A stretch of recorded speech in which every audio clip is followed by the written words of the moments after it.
Yeah, okay. Turtle. Yeah, not the best camera for this, but what the hell.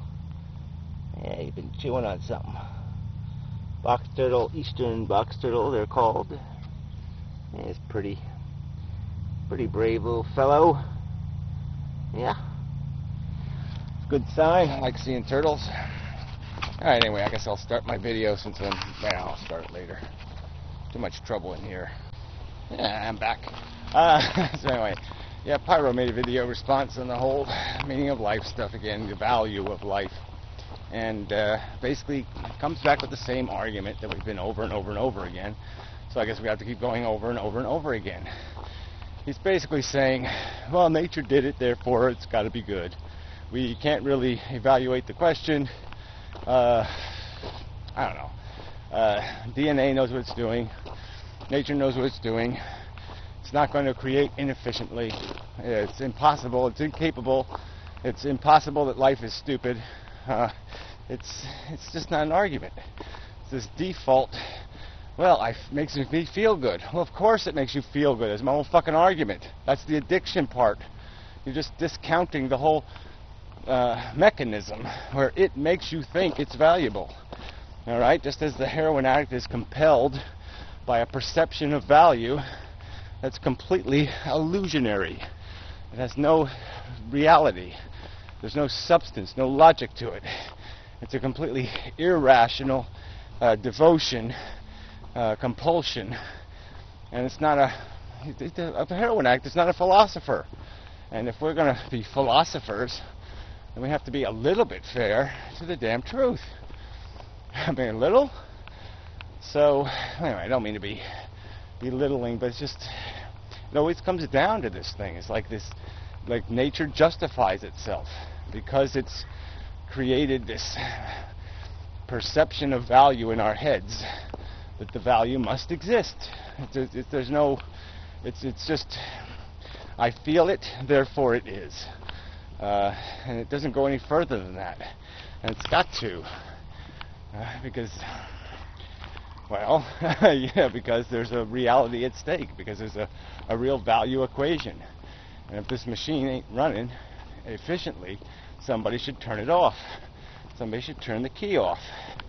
If it's consuming more than it's producing, if it's fail, then that's the sensible, rational, appropriate thing to do. And nobody's ever going to do it.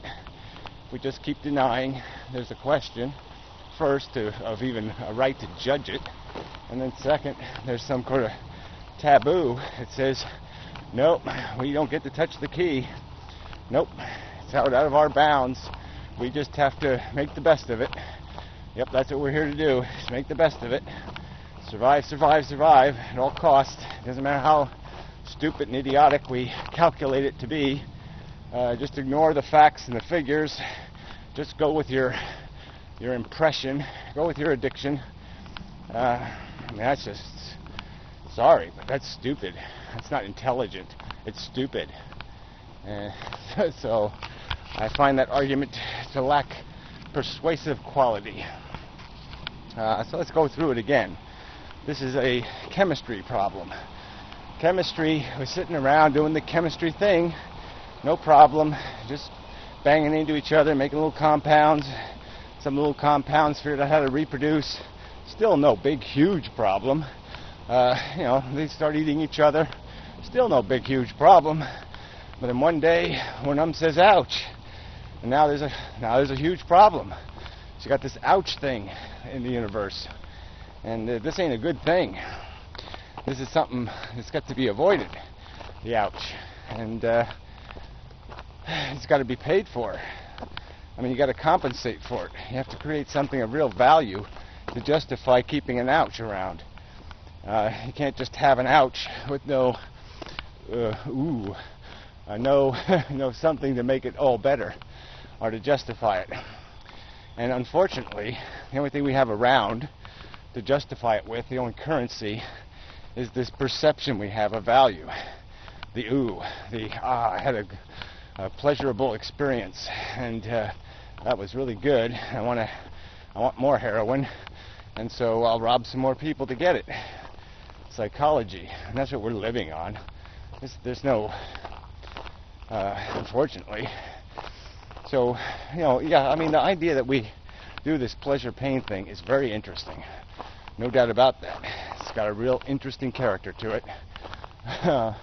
But it is tricky, because when you start dissecting it, they are made out of different things. And, oops, batteries. Yeah. So anyway, yeah, so it's this DNA thing again. It's the structure of this chemistry that acquired the capacity to reproduce. It's on a very narrow mission, consumption, reproduction. Not part of the mission was, oh, let's create little gooey feelings, and have matter in the universe do this really bizarre, complex feeling thing. That's not the agenda.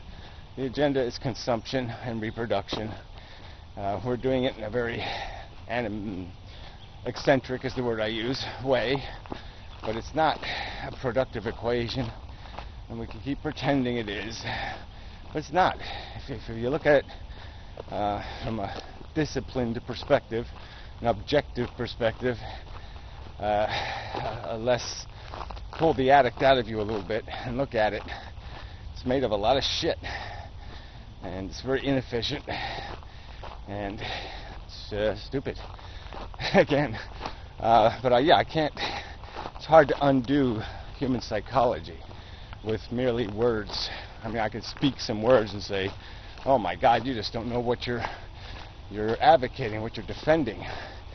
To subject a consciousness to the risk involved in this living thing and all the horrible permutations that are possible. I mean, how reckless, how silly, insane, stupid.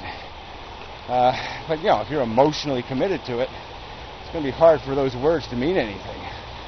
I mean, they're just words, and it's hard to fight feelings with words. I guess that's a good way to put it. It's hard to fight psychology with words.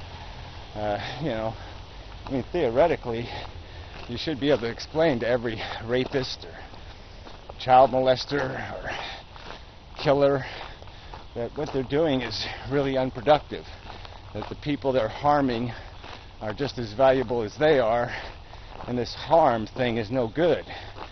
And you don't want to live a life where you create more of this harm thing than you prevent. That's really a bad thing to do, and makes you a very unproductive little organism. I mean, theoretically, it shouldn't be impossible just to explain that. Simple. It's not that complicated. But they're possessed by feelings, and feelings create rationalizations and justifications. They just beg it. They say, please justify me, rationalize me, make an excuse for me. And it's a huge liability. So, trampolining, that's another kind of risky activity. Don't know if I let my kids go trampolining. I don't think I let my kids out of the house. Give them a little padded environment to exist in. But anyway, where was I? Anywhere? Yeah, so we're summing up. Now going to this fishing derby thing. Hopefully I get some video if I don't go insane and have to run away. I don't really like people much. This is always tough. I'm not feeling very well. So, but anyway, that's a separate subject. So, till the next time. This is me signing off. Have a nice day. It really is going to be a wonderful day here. Beautiful, almost summer kind of day. So, it'll be good. Or, it'll be stressful and unpleasant. Be one of those.